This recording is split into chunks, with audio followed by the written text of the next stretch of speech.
जहाँ खड़ा रहता है ना वो जमा हुआ जब बात जो मंत्रमुग्ध होकर सुनते हैं, वो जब वादे करता है तो लोगों को विश्वास हो जाता है और बाकी साथ लोग अपना दुखड़ा सहन करते हैं, अपनी परेशानी बताते हैं, उनकी मदद भी करते हैं।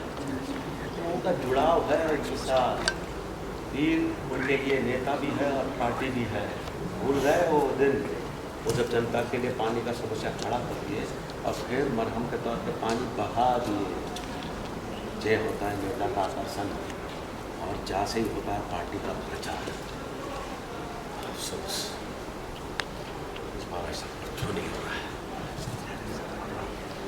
एक मौका तो पीछे अभी आपकी उम्मीदों पर खरा उतरेगी। सही कह रहे हैं, इसको मौका तो दे दे तो तभी तो अपने आप को सिद्ध करेगा वो। दिया मौका मारो सबका। कोई बात नहीं।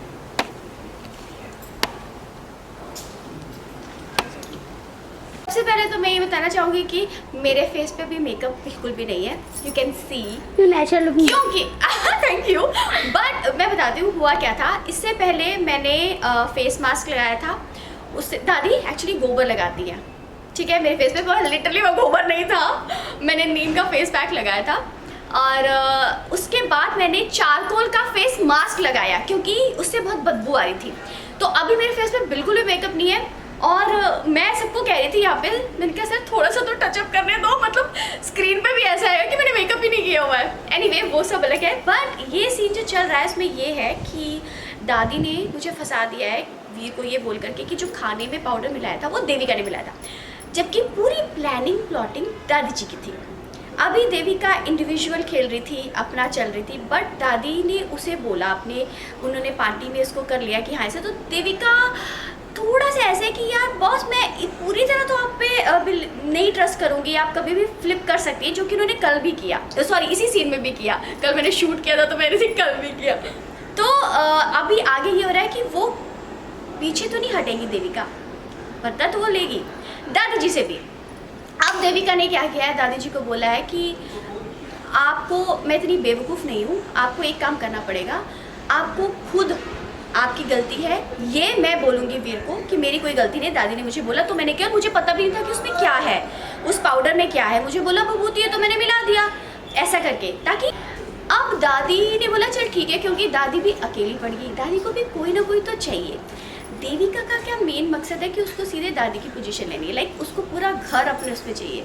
मम्मी तक तो वो आती भी नहीं कि मम्मी को क्या है, मम्मी तो समझ रहे हो, तो उसको सीधे दादी वाली गलती चाहिए।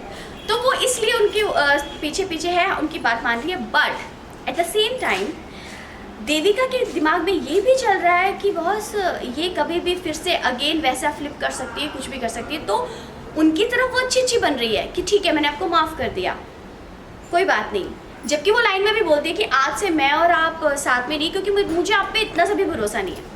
लेकिन फिर भी वो आती है क्योंकि उसको भी पड़ी हुई ना कि झक मार करके दादी के पास आना पड़ता है। तो अभी हमने जो सीन किया वो वही था जिसमें मैं मास्क ला के जाती हूँ, दादी को डरा देती हूँ, दादी डर जाती हैं। उससे पहले जो सीन हुआ उसमें मेरे को उन्होंने वो मास्क लगाया था, गोबर लगाया था, पैक लगाया था।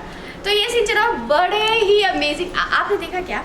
हाँ बिल्कुल, अभी आप देखा ये सीन जो हमने शूट किया था, हमें करते टाइम इतना मज़ा आ रहा है शूट, और जिस तरह से डायरेक्टर सर वो कर रहे हैं, मतलब जिस तरह से छोटी छोटी चीज़ें, छोटे छोटे इनपुट्स आ रहे हैं, लिखा हुआ बहुत अच्छा है, लेकिन जिस तरह से शूट हो रहा है ना वो और अच्छा होता है ना, तो बड़ा मज़ा आता है। तो मुझे तो सच्ची बताऊँ सुबह से मेरा शूट हो रहा है, लेकिन मुझे ये नहीं फील हुआ अभी तक कि मैं थक गई हूँ या कुछ वैसा है। आपको भी फील हो रहा होगा वो एनर्जी। बिल्कुल एनर्जी तो साफ दिख रही है। लेकिन कहीं ना कहीं दादी की जो प्लानिंग है, देविका को भी सारी चीज़ें पता है, और नलिनी को भी कहीं ना कहीं, नलिनी भी अब राधिका के सपोर्ट में जा रही है, दादी का ये वाला लाइन भी है। तो अभी आपके और दादी के बीच क्या होने वाला है, क्योंकि जिस तरीके से पूरा ट्रैक चेंज हो रहा है, back to back planning plotting change हो रही है, उसके बारे में क्या कहोगे लास्टली ऑडियंस को? तो अभी ये है कि दादी और देविका जो है वो कभी पीछे नहीं हटेंगी, वो हमेशा चाहेंगे कि देविका ये नहीं चाहती कि राधिका घर से बाहर जाए, देविका बस ये चाहती है कि वो घर पे रहे, और जो चीज़ राधिका घर पे रहे, और देविका जो अब तक को सहती आई है, जिस तरह से उसको टॉर्चर करते थे, जिस तरह से उसको बुरा भला बोलते थे, उसको ऐसे बोलते थे कि तुझे कुछ नहीं आता, वो सब अब देविका से हट करके राधिका पे जा रहा है। तो देविका इज हैप्पी, मैं एंजॉय करूँगी यार, ठीक है ना, अब मैं मेरा पीछा छूटा। दादी को प्रॉब्लम है राधिका से, दादी उसको घर से बाहर निकालना चाहती है। इसमें करेक्शन की जरूरत है। देविका से को उसे घर से बाहर ही निकालना चाहती है, वो चाहती है वो घर में रहे ताकि उसको जो सुनने को मिलता है वो उसको सुनने को मिले और वो बची रहे। अब समझ रहे हो, ये चीज़ है। और अगर देविका जैसे कि राधिका एज में भी बड़ी है और सबको पसंद भी नहीं है, वो अच्छी फैमिली मतलब इतनी वेल टू डू फैमिली से नहीं आती है, तो ये सब चीज़ें हैं। तो देविका उससे भी खुश है कि बड़े घर की लड़की नहीं आई। आप समझ रहे हो, ये बात है। तो ये है, देविका अपने में खुश है।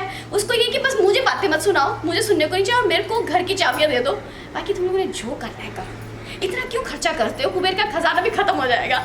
ये वाली स्टोरी है, अभी ये चल रहा है। Thank you so much. Welcome, thank you.